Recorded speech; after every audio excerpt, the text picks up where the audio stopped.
তোর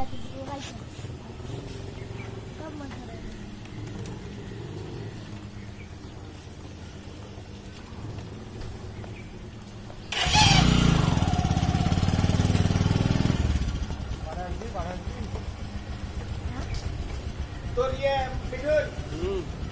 পেট্রোল কর আমি আমার গাড়ি থেকে বলে রাখি হ্যাঁ একটা যে হঠাৎ করে আমার গাড়ি থেকে 80,000 বলে রাখি আপনি বাড়িতে কথা বলি যে হয় 85,000 বললাম আপনি হিসাব নিকাশ করে দাম বলি কিভাবে বলছি ওদের মধ্যে চাপে আছে 5,000 টাকা করো কাল ভাতে বংশী ফেটে যাবে আমার থেকে আর নেই দেখতে